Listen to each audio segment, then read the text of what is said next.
하나님께서 우리를 빛으로 부르셨습니다. 과거에는 어둠이었는데, 그런데 이제는 더 이상 어둠이 아니라 빛이다, 이렇게 말씀하셨습니다. 그렇게 빛이라고 말씀하시고, 빛으로 불러주시고, 그리고 말씀하시기를 빛의 아들들처럼 행해라, 이렇게 말씀하셨습니다. 빛의 아들들처럼 우리가 살면, 그러면 그것이 드러나게 되어 있습니다. 외부로 보여지게 나타나게 되어 있습니다. 그리고 열매를 맺게 되어 있습니다. 그 열매가 무엇일까요? 구절을 보면 빛의 열매는 모든 착함과 의로움과 진실함이 있다, 이렇게 말씀하고 있습니다. 오늘 말씀은 빛의 열매, 구절에 있는 말씀, 착함과 의로움과 진실함이 무엇인지 좀 자세히 살펴보도록 하겠습니다. 빛의 열매 중에서 첫 번째 말씀하신 것이 무엇이냐? 그것이 착함입니다. 착하다는 것은 다른 말로 하면 선하다, 이런 뜻입니다.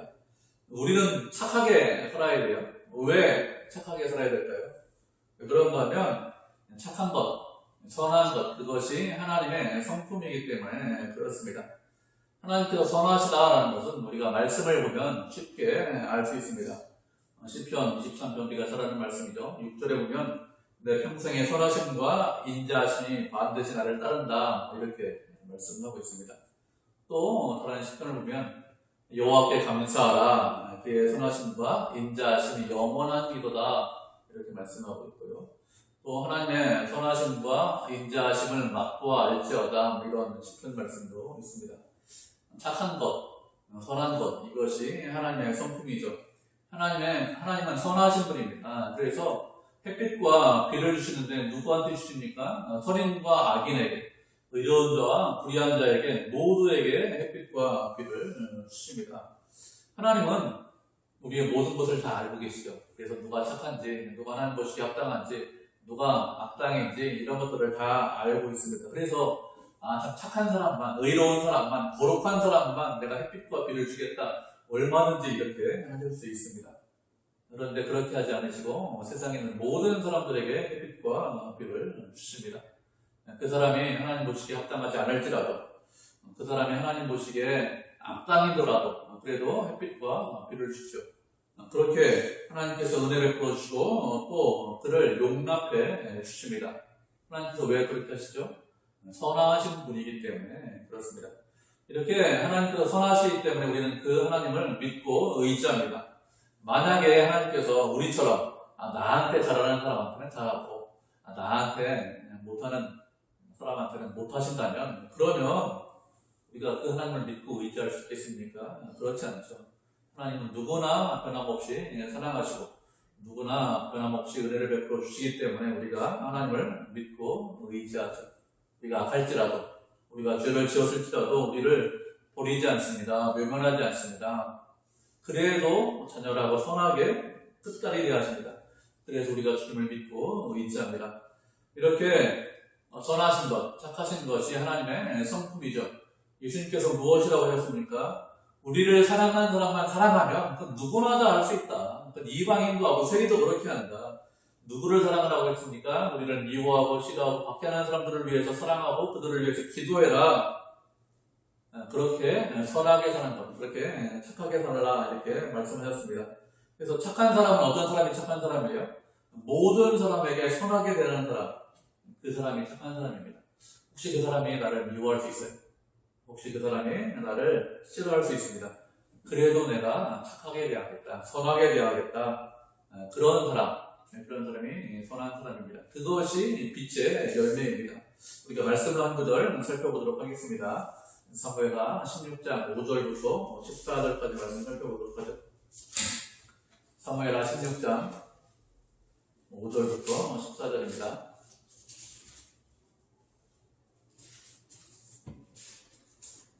사무엘하 16장 5절부터 14절 찾으셨죠? 사무엘하 16장 5절. 사무엘하 16장입니다. 제가 먼저 읽겠습니다. 5절. 다윗 왕이 가우림에 이르매 거기서 사울의 친족 한 사람이 나오니 베라의 아들이요 이름은 시므이라. 그가 나오면서 계속하여 저주하고 또 다윗과 다윗 왕의 모든 신하들을 향하여 돌을 던지니 그때 모든 백성과 용사들은 다 왕이 나와 있었더라. 7절입니다.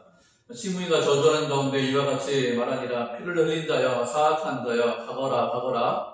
사울 족속의 모든 피를 여호와께서 네게 돌리셨으나 그를 이어서 네가 왕이 되었으나 여호와께서 나를 네 아들 압살롬의 손에 넘기셨도다. 보라 너는 피를 흘린 자이고 화를 자유하지라 하나이다.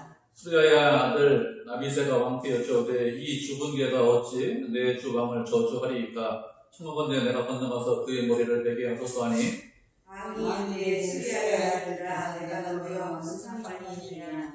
그가 전하는 것은 여호와께서 그에게 다윗을 저주하라 하시니 내가 어찌 그리하였느냐. 사람마다 느끼느냐.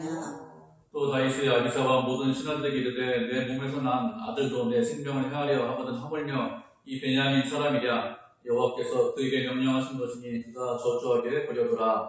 혹시 여호와께서 나의 원통을 감사하시니 오늘 그 저주 때문에 여호와께서 선로에게 갚아주시리라고. 다윗과 그의 추종자들이 길을 갈 때 시므이는 산깃털로 따라가면서 저주하고 그를 향하여 돌을 던지며 먼지를 날리더라. 왕과 그와 함께 있는 백성들이 다 피곤하여 황제되어 거기서 쉬니라. 아멘. 이 말씀은 다윗 왕이 아들 압살롬을 피해서 도망갈 때 일어난 일이죠. 다윗의 아들 압살롬이 아버지에게 반역했습니다. 아버지 다윗은 그 아들 압살롬을 사랑했어요. 압살롬은 어떤 사람이냐? 머리끝에서부터 발끝까지 완벽한 사람이다. 흠잡을 데가 없는 사람이다. 이렇게 말씀을 하고 있습니다. 정말로 멋있고 아름답고 준수한 그런 청년이었습니다. 그런 아들을 다윗은 사랑하고 또 그런 아들이 있다는 것에 대해서 다윗은 아주 자랑스럽게 생각을 했습니다. 그래서 어떤 잘못을 해도 크게 나무라지 않았어요. 자신의 형 암논을 죽이죠. 그래도 그를 죽이지 않았습니다. 그를 벌하지 않고 나중에 결국에 용서를 해주었습니다. 그런데 그런 아들이, 사랑하는 아들이 아버지를 죽이겠다고 반역했습니다. 군대를 끌고 와서 아버지를 죽이려고 합니다. 다윗은 도망가고 있어요. 얼마나 가슴이 아프겠어요. 사랑하는 아들이 그렇게 하니까. 아버지 말을 안 듣기만 해도 아들이 그래도 가슴이 아픈데 그것이 아니라 죽이겠다, 원수다 이렇게 하니까 마음이 상당히 아파요. 그래서 죽을 수는 없고 도망가는데 그때 시므이가 도망가는 다윗을 저주하고 있습니다. 가거라 가거라 피 흘린다여, 악한 자여, 비로한 자여 이렇게 하면서 시므이라는 사람이 흙을 던지고 돌멩이 던지면서 그러면서 다윗을 저주합니다. 왜 그런가 하면 이 시므이는 베냐민 지파 사람입니다. 다윗은 어디 지파 사람이냐? 유다 지파 사람이거든요. 첫 번째 왕이 누구냐? 사울왕입니다. 사울왕은 베냐민 지파 사람이에요. 그런데 베냐민 지파 사람이 왕이 된 것이 아니라 두 번째 왕이 유다 지파 사람이 왕이 됐어요. 베냐민 지파 사람들 입장에서 보면 참 기분 좋은 일이 아닙니다. 그래도 왕이 나오면 자기 지파 사람들이 왕이 나와요. 그래야 나한테 유리하죠. 나한테 좋습니다. 그런데 베냐민 지파 사람이 왕이 된 것이 아니라 다윗이 왕이 되었기 때문에 그래서 싫어하는 것입니다. 그런데 마침 그 아들이 다윗을 반역해서 도망치고 있는데 그런 다윗을 쫓아가면서 그래서 저주했습니다. 이렇게 악한 말로 저주하다 다윗 왕 옆에 있던 장군 아비새가 무엇이라고 합니까? 죽은 개가 어떻게 왕을 저주합니까? 그러니 제가 시내를 건너가서, 기드론 시내거든요. 기드론 시내를 건너가서 그래서 죽일까요? 이렇게 묻습니다. 아비새가 죽이면 그를 단칼에 죽일 수 있습니다. 다윗은 도망가는 신세예요. 그렇지만 혼자서 도망가지는 않습니다. 왕을 호위하는 군사들도 있고 그리고 장군도 있고 백성도 있고 주변에 사람들이 많이 있습니다. 그렇기 때문에 왕을 저주하는 시므이 죽이는 거 그거 별거 아니죠. 아무것도 아니죠. 왕을 저주하기 때문에 얼마든지 그를 죽일 수 있습니다. 그런데 다윗이 무엇이라고 합니까? 수야의 아들들아 이것이 너와 무슨 상관이 있느냐 이렇게 말합니다. 시므이가 나를 저주하는 것은 너하고 전혀 관계가 없다 이렇게 하는 것이죠. 이것은 너에 대해서 저주하는 것이 아니라 나에 대해서 저주하는 것이다. 너에 대해서 저주하는 것이 아니라 나에 대해서 저주하니 너는 이 일에서 손을 떼라. 이 일은 내 일이 아니다. 이 일은 내 일이다. 그러니 내가 아닌 내 일에 관여하지 말아서 다른 사람의 일에 관여해서 그래서 죄 지을 이유가 있느냐? 죄 짓지 말아라. 그가 저주하는 것은 하나님께서 저주하게 하십니다. 이렇게 말하고 있습니다. 하나님께서 시므에게 저주해라 이렇게 말씀하신 것은 아닙니다. 그렇지만 다윗이 그렇게 도망가는 동안에 시므이가 저주하는 것을 하나님께서 허락하셨다. 다윗은 이렇게 지금 생각하고 있는 것입니다. 하나님의 섭리 안에 있다. 허락 안에 있다. 그래서 저주하는 것이다. 그냥 두라 이렇게 합니다. 다윗은 얼마든지 시므이를 죽일 수 있습니다. 도망가는 다윗을 저주했기 때문에 얼마든지 죽일 수 있죠. 그런 힘과 능력을 지금 가지고 있습니다. 그리고 왕을 저주하는 사람을 죽였기 때문에 크게 누가 뭐라고 할 사람도 없어요. 당연하다 이렇게 생각할 것입니다. 그런데 어떻게 했습니까? 그를 죽이겠다 이렇게 생각하지 않아요.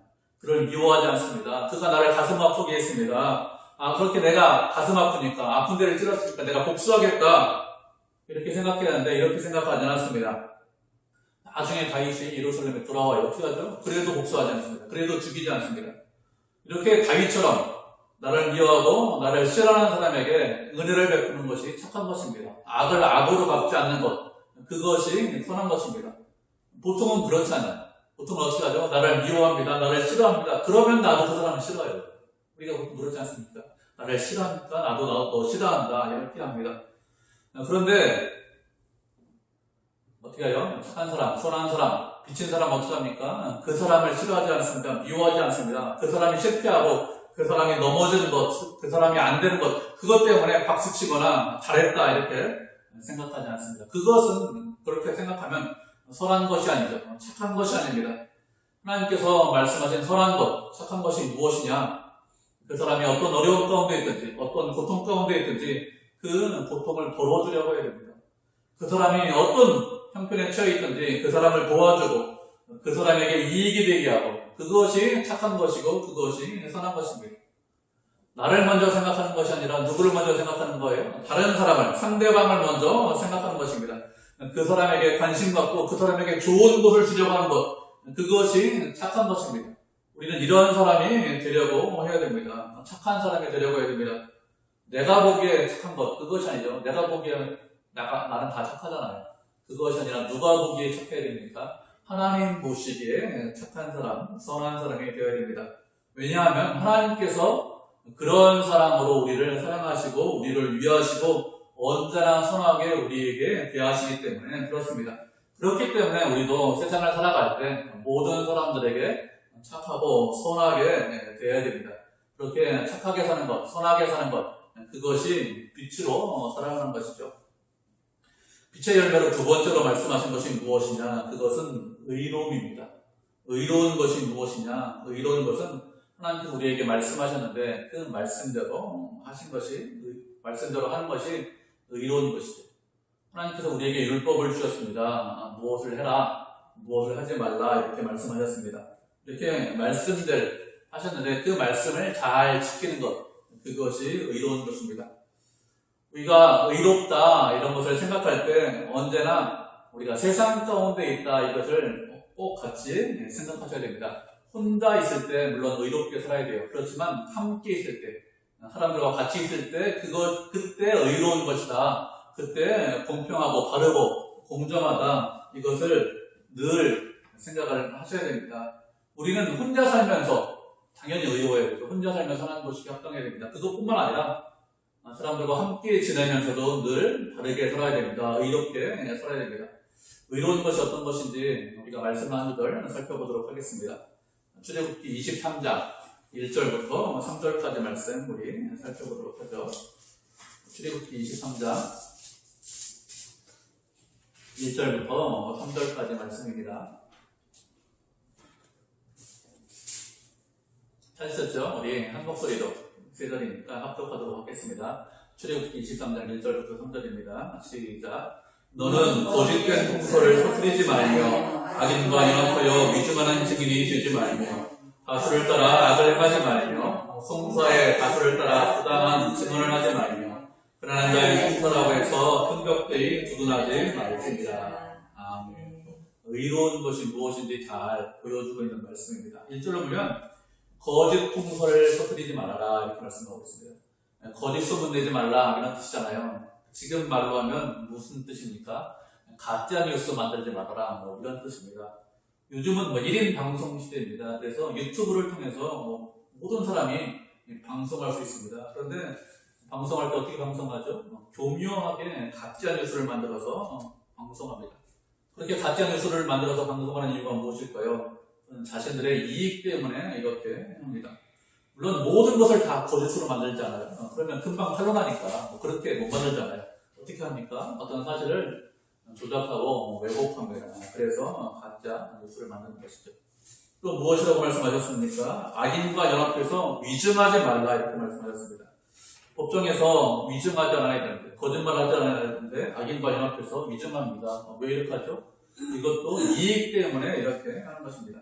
나를 위해서 내 이익 때문에 거짓말하고 거짓소문 퍼뜨리고 가짜뉴스 만들고 그리고 위증하는 것, 이것은 다른 것, 의로운 것이 아닙니다. 이렇게 하지 말아라 이렇게 말씀하셨습니다. 2절에서는 무엇이라고 했습니까? 다수를 따라서 이런저런 일을 하지 말라 이렇게 말씀하셨습니다. 많은 사람들이 그런 이야기를 하고 많은 사람들이 그런 길을 간다고 그것이 바른 것처럼 생각해서 너도 그 길로 가지 말아라 이렇게 말씀하셨습니다. 많은 사람들이 그 일을 합니다. 그렇게 삽니다. 그러면 세상 사람들이 무엇이라고 할까요? 세상 사람들이 그렇게 사는 거 악하다 이렇게 말하지 않습니다. 그렇지, 뭐 다 대부분 그렇게 살잖아. 그렇게 살아도 돼.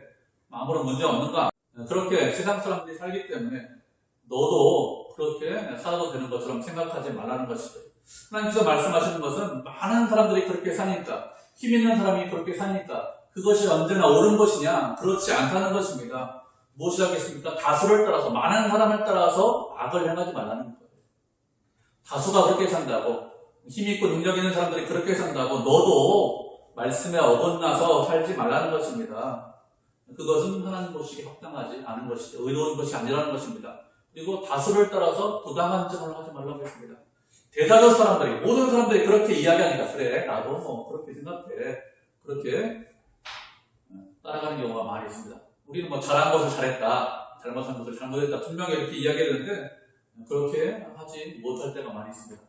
대부분의 사람들이 그렇게 이야기하니까 나도 다수의 여론을 따라가야지 이렇게 생각합니다. 예를 들면 이런 겁니다. 어떤 사람이 평소에 주변 사람들에게 참 못했어요. 주변 사람들하고 관계가 안 좋습니다. 그런데 그 사람에게 어떤 잘못된 일이 일어났습니다. 그러면 주변 사람들이 어떻게 이야기합니까? 정직하게 이야기해주면 좋은데 정직하게 이야기하지 않습니다. 그에게 불리하게 이야기합니다. 그러면서 무엇이라고 하죠? 그래, 평소에 좀 못했으니까 너 좀 한번 당해봐라. 당해봐야 돼. 고생 좀 해봐야 돼. 정직하지 않은 거예요. 그죠? 그 사람이 나한테 잘못했어도 그래, 네가 잘한 건 잘한 거야. 일이 이렇게 했어. 이렇게 바르게 이야기하는데 보통 그런 식으로 이야기하지 않습니다. 나한테 잘못했으니까 너 한번 당해봐라. 그것도 다수가 또 그렇게 합니다. 그러면 이것이 하나님 보시기에 합당하지 않다는 것이죠. 3절에는 무엇이라고 했습니까? 가난한 자의 성사라도 편법되이 두둔하지 말라 이렇게 말씀하고 있습니다. 그것은 가난한 자는 무조건 다 옳고 부자는 무조건 다 잘못됐다 이렇게 말하지 말라는 것입니다. 가난한 사람하고 부자하고 성사합니다. 그러면 누가 유리할까요? 대부분 부자가 훨씬 더 유리합니다. 왜요? 부자는 아는 사람이 많아요. 인맥이 좋습니다. 그리고 자신의 돈을 가지고서 할 수 있는 것이 많습니다. 그렇기 때문에 부자가 재판할 때 훨씬 더 유리하죠. 그래서 사람들이 무엇이라고 합니까? 유전무죄, 무전무죄다 이런 얘기를 합니다. 가난한 사람은 언제나 불리하기 때문에 가난한 사람의 주장하는 것이 언제나 옳다 이렇게 생각할 수 있는데 그렇게 하지 말라고 했습니다. 편벽되어서 두둔하지 말라 이렇게 했습니다. 편벽되다는 것은 한쪽으로 치우쳤다 이런 뜻입니다. 한쪽으로 치우쳐서 한쪽으로 치우친 생각만 하지 말라고 이렇게 말씀하셨습니다. 사람들이 무엇이라고 하죠? 나는 치우치지 않았어. 나는 공정해. 나는 공평해. 나는 정의로워. 이렇게 생각하고 이렇게 행동한다고 합니다. 근데 실제로는 어떻습니까? 실제로는 그렇잖아요.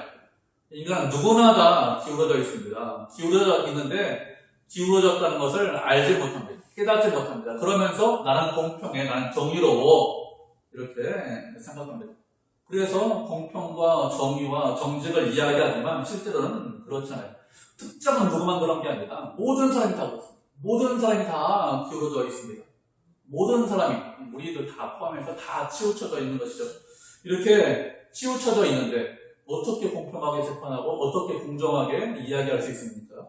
그것은 말씀대로 행하야 말씀대로 살아야 그래야 공평하고 정직하게 행할 수 있습니다. 의롭다, 바르다 이것을 생각할 때 언제나 사람들 사이에서 의로운 것이다 이것을 생각하셔야 됩니다. 사람들 사이에서 공평한 것이다 이렇게 생각해야 됩니다. 어떻게 해야 사람들 사이에서 공평하고 의로울까요? 하나님께서 말씀하신 대로 하라 하는 것은 하고 하지 말라 하는 것은 하지 않는 것, 그것이 의로운 것이고 정의로운 것이고 그것이 바른 것입니다. 두 번째 열매가, 빛의 두 번째 열매가 의로운 것인데 주의 말씀에 순종하면 그 사람은 의로운 사람이 됩니다. 빛의 열매 세 번째 열매가 무엇이죠? 세 번째 열매는 진실함입니다. 진실하다는 것이 무엇일까요? 진실하다는 것은 겉과 속이 다르지 않다는 것입니다. 세상 사람들은 보통 겉과 속이 다릅니다. 겉으로 말하고 행동하는 것, 그리고 속으로 생각하는 것이 완전히 달라요. 그래서 그 사람의 이야기만 잘 들어보면 도덕군자가 없어요. 성인군자가 없습니다. 그런데 그 사람하고 좀 깊이 생각해보고 같이 생활해보고 이렇게 해보면 그렇지 않다는 것을 금방 합니다. 이 사람이 그런 사람이 아니다 라는 것을 금방 깨닫죠. 그런데 우리들 중에서 신앙생활하는 사람들 중에서 겉과 속이 다른 사람이 있습니다. 성경에서 대표적인 사람이 누구냐? 바리새인들이죠. 바리새인들을 보면 겉으로 보면 참 의로운 것 같아요. 거룩한 것 같습니다. 그리고 그들의 행위를 보면 세상 사람들보다 훨씬 더 거룩해요. 훨씬 더 구별되게 다르게 살았습니다. 그런데 예수님에게 가장 많이 책망받은 사람들이 누굽니까? 바리새인들이 가장 많이 책망받았어요. 왜 책망받았습니까? 겉과 속이 다르기 때문에 책망을 받았습니다. 우리가 말씀을 이것도 한 구절 살펴보도록 하겠습니다. 마태복음 23장 25절부터 28절까지 말씀 우리 살펴보도록 하죠. 마태복음 23장 25절부터 28절까지 말씀.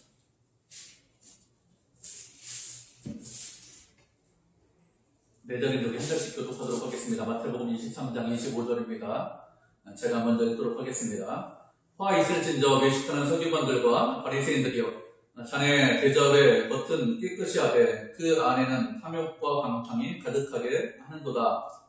유머를 하시는 너는 언제나 깨끗이 하라. 그리하면 겉도 깨끗이 하라. 화 있을진저 외식하는 서기관들과 바리새인들이여, 회칠한 무덤 같으니 겉으로는 아름답게 보이나 그 안에는 죽은 사람의 뼈와 모든 더러운 것이 가득하도다. 이와 같이 너희도 겉으로는 아름답게 옳게 보이되 안으로는 외식과 불법이 가득하도다. 아멘. 예수님께서 바리새인들을 책망하시면서 무엇이라고 했습니까? 외식한다 이렇게 말씀하고 있습니다.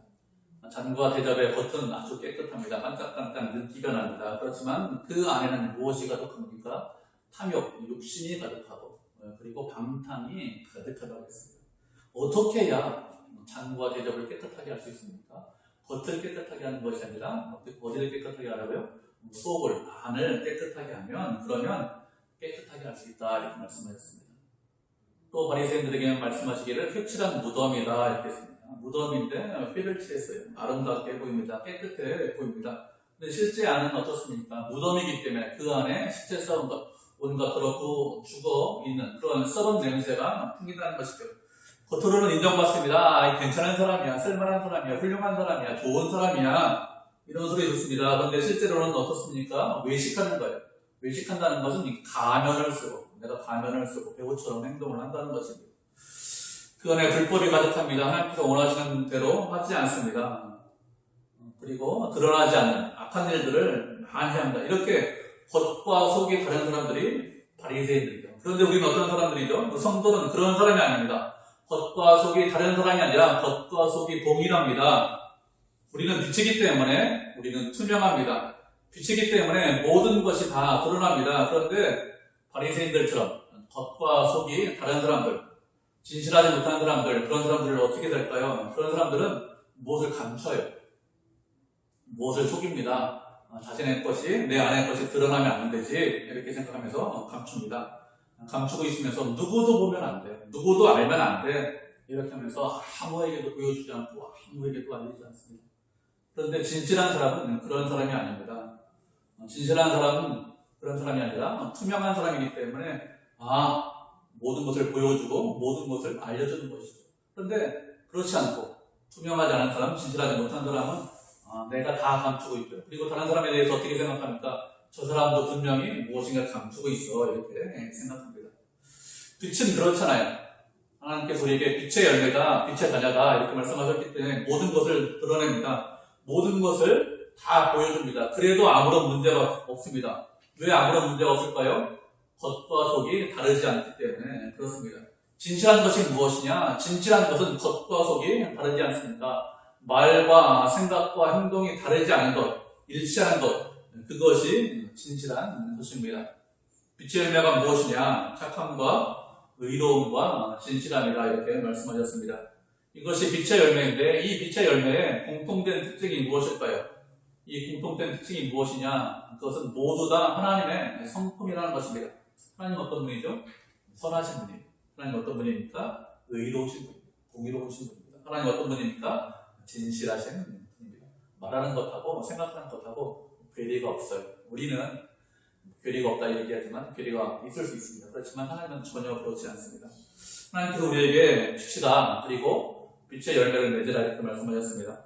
다른 말로 하면 무슨 뜻입니까? 이것은 하나님을 따라가라, 하나님을 닮아가라 이런 뜻입니다. 세상을 살아가면서 세상을 본받고 세상을 따라가는 것이 아니라 하나님을 따라가고 하나님을 닮아가고 하나님을 본받아라 이렇게 말씀하셨습니다. 하나님을 따라가고 하나님을 본받기 위해서 필요한 것이 무엇이 있을까요? 그것은 우리가 하나님을 알아야 됩니다. 우리가 빛의 열매를 맺기 위해서 필요한 것이 무엇이냐? 하나님을 힘써서 알아야 됩니다. 그렇게 하나님을 힘써서 알아야 그래야 그 하나님을 따라가고 닮아갈 수 있습니다. 그래서 바울이 에베소 3장에서 무엇이라고 성도들을 위해서 기도했습니까? 지식에 넘치는 그리스도의 사랑을 알게 해달라 이렇게 기도를 했습니다. 우리가 하나님을 알기 위해서 필요한 것이 무엇이냐? 지식이 필요하죠. 지식이 있어야 하나님의 사랑을 깨달을 수 있습니다. 우리가 하나님의 말씀을 묵상하고 또 말씀을 배우고 익히는 이런 까닭이 무엇일까요? 하나님이 어떤 분인지 알기 위해서 그렇습니다. 인간은 누구나 다 신에 대한 하나님에 대한 관념이 있습니다. 신은 이런 분일 거야 이런 생각이 있습니다. 그런데 그 신에 대한 내가 생각하는 것이 올바른 것인가 아니면 올바르지 않은가 어떻게 판단할 수 있습니까? 그것은 성경을 통해서 알 수 있습니다. 말씀을 통해서만 알 수 있습니다. 그래서 성경을 보면 무엇을 알 수 있죠? 하나님께서 무엇을 좋아하시는지, 하나님께서 무엇을 싫어하시는지 이런 모든 것들을 말씀을 통해서 알 수 있습니다. 말씀이 있기 때문에 이런 것들을 알 수 있는 것이죠. 그렇지만 하나님의 모든 사랑이 성경에 다 기록되어 있느냐? 그런 것은 아닙니다. 하나님의 은혜와 사랑은 우리가 알고 있는 우리가 가지고 있는 이 성경보다 훨씬 더 크죠. 훨씬 더 많습니다. 그래서 바울이 에베소 교회 성도들을 위해서 기도할 때 무엇이라고 합니까? 지식에 넘치는 우리가 알고 있는 것보다 더 큰 그 사랑을 깨닫게 해주십시오. 이렇게 기도를 한 것입니다. 분명히 그렇게 알아야 돼요. 내가 알고 있는 것보다 하나님의 사랑이 더 큰데 내가 알고 있는 그 지식보다 세상에서 배운 아니면 성경으로 배운 그런 모든 지식보다 하나님의 사랑이 나를 더 크게 사랑하는데 그 지식에 넘치는 우리가 사랑을 알고 깨달아야 됩니다. 그 은혜를 알고 깨달아야 해요. 그러면 어떻게 될까요? 그렇게 되면 그 사람 어떻게 살려고 합니까? 예수님처럼 살려고 합니다. 하나님의 뜻대로 살려고 합니다. 내 소원을 이루면서 내 마음대로 세상을 사는 것이 아니라 하나님의 뜻을 이루면서 이 세상을 살려고 합니다. 다른 말로 하면 하나님의 영광을 위해서 이 세상을 살려고 하는 것이죠. 하나님의 영광을 위해서 살려가면 어떻게 됩니까? 그 사람은 어떻게 할 수 있어요? 그 사람은 하나님을 따라가고 하나님을 닮아가기 때문에 빛의 열매를 자연스럽게 맺을 수 있습니다. 그렇게 하나님을 따라가고 닮아가면 빛의 열매를 맺는 것입니다. 그렇게 하기 위해서 무엇을 필요하다고요? 하나님을 깊이 알아야 되고 많이 알아야 됩니다. 지식에 넘치는 하나님의 사랑과 은혜를 깨달아야 됩니다. 하나님께서 이렇게 살면 나에게 복을 주시겠지, 은혜를 주시겠지 이런 생각을 하기 이전에 어떻게 됩니까? 저는 주님의 자녀입니다. 주님의 백성입니다. 그러니 제가 주의 영광을 위해서 살겠습니다. 주님의 뜻대로 살겠습니다. 제가 하루하루 순간순간 살아가면서 그러면서 제가 주님을 따라가겠습니다. 닮아가겠습니다. 이렇게 살면 열매라는 것이 시간이 지나면 자연스럽게 나오는 것입니다. 착하게 살 수 있어요.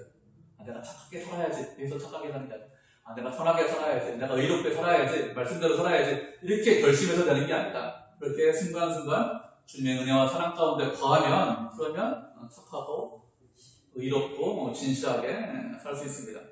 우리는 주님을 떠나서는 아무것도 할 수 없죠. 주님 안에 계셔야 됩니다. 주님을 따라가고 닮아가야 됩니다. 그렇게 주님을 따라가고 닮아가서 빛의 열매를 맺는 믿음의 성도, 은혜의 성도가 되시기를 주님의 이름으로 축복을 드립니다. 아멘.